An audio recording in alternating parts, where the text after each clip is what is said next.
Here are 7 warning signs that your partner is a narcissist and how to fix it. I'm also going to take you through the timeline of when they occur so you know what to look for. Don't play hard to get. Hit that subscribe. I got you. Remembering the foundations of any relationship need to be based on trust, respect, kindness, and safety. Narcissistic behavior creates a power imbalance where one person is aiming to dominate. Now, it's important not to label everyone a narcissist, and that's why I've included, or the link below, to a narcissist assessment, which will enable you to understand what are narcissistic behaviors, do you have them, do your partner have them, so you have a really clear process, scoring system to start understanding the deeper behaviors. Sign number 1, love bombing. You will notice this very early on in the first week or 2 weeks. What this looks like when your partner sends you flowers, texts you day in, day out, saying things like, I've never been connected like this to anyone before. They want to meet your family straight away. They're planning trips. They're talking about the future. The attention feels amazing, flattering, but also at the same time, slightly overwhelming. Why it's concerning, this intensity is designed to enable quick attachment before you can see really what they are like. They're working on getting you emotionally hooked because they have a lot of personal flaws. This comes with a caveat as well. Now, I'm not justifying that behavior, but you have to understand where that behavior comes from, and it always tends to come from insecurity and not being loved efficiently, bad parenting styles, creating toxic attachment styles. Number 2, inflated ego and the need for constant admiration. When are you going to notice this? Again, in the earlier stages, but coming into months now. What does it look like? During dinner with your friends, your partner will start to try to dominate the conversation and steer it back to them. When your friend mentions something that may be perceived as impressive, your partner starts to look to top that behavior to show that they're doing more or they know more than that.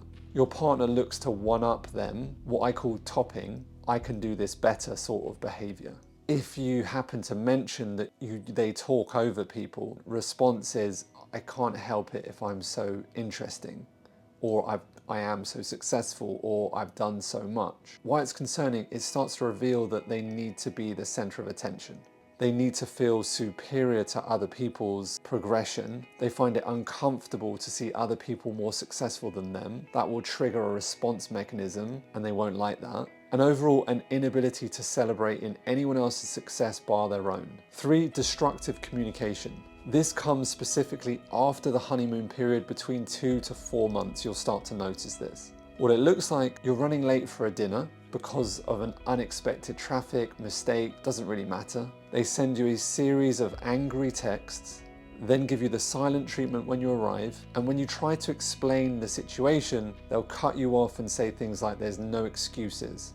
You don't respect time. There's zero empathy for what you're going through. If you later on say how their reaction upset you, they will turn that back on you and say you're being too sensitive, and then start to make you feel bad by saying that's why it's so difficult to be with you. Why it's disconcerting is because they are starting to develop disproportional reactions to minor issues. They're starting to show you how they use communication as a manipulation tool, and they would rather see you punished than connect with you. They'd rather see you in pain than in a pleasure. You start to realize how they cannot empathize with their emotions. Someone that cannot regulate their own emotions are not going to be able to regulate yours either. 4, self-centeredness. As the relationship progressing, you're going to see this between 3 and 6 months. What this looks like, you've had a terrible day at work, you call them looking for some emotional support, and they listen for a little bit, and then they dismiss how you feel and then spend the rest of the 30-minute conversation talking about themselves. If you need to do anything different from the schedule that you've arranged, for example, you had a family situation, they start to get very angry at the loss of control. This becomes an inconvenience to them that they have to change any of their structure to fit with yours. Yet if they cancel plans or anything changes their end, then you're expected to just deal with it. Why this is concerning, you start to realize that your relationship is operating on a one-way street where they have control and you don't. There's no emotional support, there's no empathy, and there's no flexibility or willingness to see anything different. Which brings us on to 5, lack of empathy. You're going to notice this within the first 4 to 6 months, and the major situation that will bring this out is a major life problem. A challenge that you should be able to go through together, but it's going to tell you a lot about the other person. This is why it's important to keep on challenging your relationship so that you are fully aware of what the person is capable of in front of you. Challenges and tests within a relationship are never a bad thing. In today's world, most people can really fake who they are, but you can't fake who you are whilst going through a real life challenge. A lot of science to back up when you go through these big life shifts and you can come out the other side. That's going to be one of the major tests that you'll stay together forever. What it looks like, you have a family situation that's really tragic in your life. A family member might be seriously ill, you might have lost your job, something really tragic has happened. And instead of your partner supporting, they seemed annoyed and frustrated at you over it at the same time because it takes your attention away from them. They'll make comments like you need to just pull yourself together. They cannot sit in the emotion of the event. They can't handle someone repeating the emotion. They'll tell them to just get over it, move on, deal with it, become a bigger person. This is going to make you better. It's kind of like, when you're really stressed and someone says, just stop stressing. Or, when you're worried about something and someone says, well, have you tried not worrying? It's like the most ridiculous advice, the worst advice that you can ever give to someone, because of course you've thought about not worrying. If it was that simple, then no one would worry, would they? They would just stop the thing that they were worried about. It's not simple like that. God, I wish it was sometimes. They'll be impatient when you need emotional support, and they just, again, will not be able to handle it because they can't handle their own emotions. Again, it's coming from the fact that they haven't been taught how to handle their emotions, and that behavior has been passed on by bad parenting.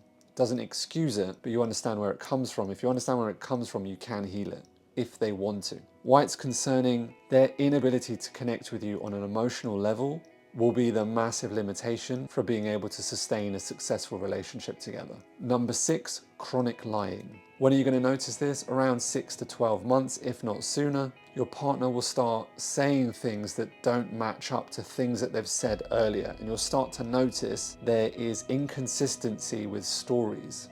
When confronted, they'll deny, they'll say they didn't say those things, and you'll start to question whether they did or they didn't. You'll start to notice over-explaining of stories, which is not always, but tends to point to the fact that there is a lie somewhere there. They'll start to make you feel crazy for questioning and try to turn it that you're controlling, when in fact, there's just inconsistencies that you're starting to notice. I remember back in the day, I was in a very toxic relationship, and I specifically remember my partner at the time lying to me, and I still remember where she was. She was behind me, and I could hear it in the tones of her voice. I could hear it the way she said it. And I didn't say anything at the time, but in my gut, I knew it was a lie. And 6 months down the line, that became true.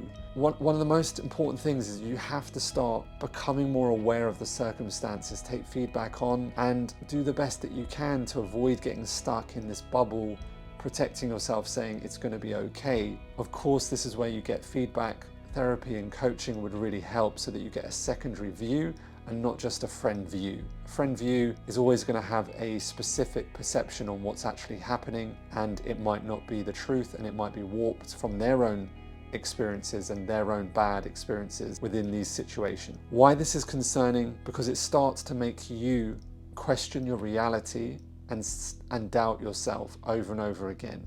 One of the major reasons is it will keep you off balance, so you will start to question your own personal self-worth. Last, number 7, contempt.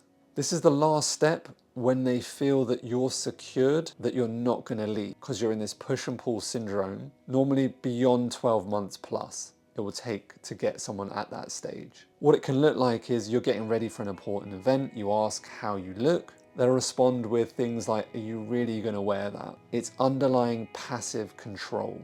Eyeball rolling during arguments, during a disagreement. There's no one to understand the other side. They'll go with these statements like, you always say these sorts of things. This is such basic understanding. Why would you even have a problem with this? They'll start to mock you in front of their friends, and they'll disguise it as just joking around.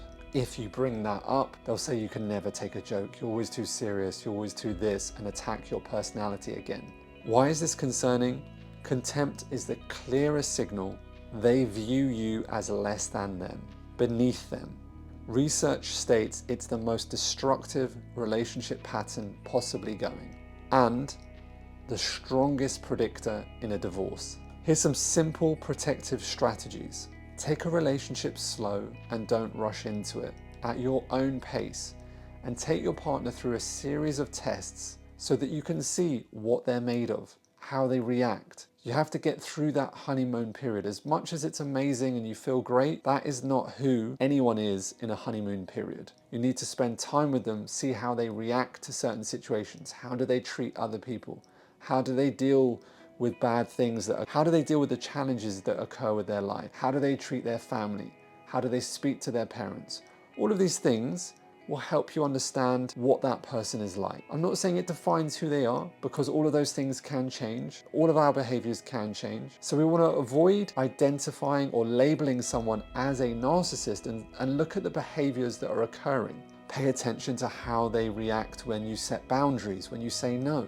Notice if they respect your time, your interests, your passions, and notice if they are genuinely listening to what you're saying. Are they curious about what you're saying? Are they building on top of what you're saying? Or are they just waiting so that they can speak? Observe how they talk about their exes, how they talk about taking responsibility in their life. Learn to trust your feelings. If you feel like something's off, then talk about it. Bring it out. Don't sit in judgment. Don't sit in criticism. Observe, but talk about what you're feeling and assess how they deal with your feelings. Seek feedback from trusted views, therapy, coaching, friends that have good relationships themselves. If all of your friends have bad relationships and they are equally ridden with toxic behaviors, they're going to see life through those lenses. And I'm not judging your friends or your family who have had bad relationships. Focus on healing your issues so that you can have a secure attachment style. If you notice that you have ways of also pushing your partner away, going silent, being triggered at certain things, then it's an indication also that you need to do your own healing too. Rather than blaming, a relationship should be a joint effort where you look together to build a relationship that serves both of you on both of your own terms. That individually, your individual self-fulfilled entities that are meeting together, and together you're stronger, but you don't need each other. There's not another half of you. You don't need the other person to survive. You're a self-fulfilled entity that's healed yourself, and you're joining with someone that's also joining together, so together you're stronger. And remember, you always deserve kindness is a non-negotiable in any relationship, and it's a central component that a narcissist cannot give you. And if you want a deeper understanding into attachment styles, or whether you and your partner score highly on the narcissistic assessment, below you can click and fill out a narcissistic assessment tool completely free of charge, so you can understand where you are on that scale. Remembering that it's just for education purposes and it doesn't justify a full diagnostics. What I noticed when I did mine earlier on was actually, surprisingly, was much higher than I thought it was going to be. It allowed me awareness to see what needed to be worked on, that allowed me to be more balanced and fundamentally led me to the relationship that I deserved. So I hope that it can do the same for you too. On that page too, if you want to fix your relationship without years of therapy, I'm running a free training that you can click the link. The 3 problems stopping you getting the relationship you deserve and how to fix them without years of therapy, and you can register completely for free. Because you're not alone, hit that subscribe. I got you.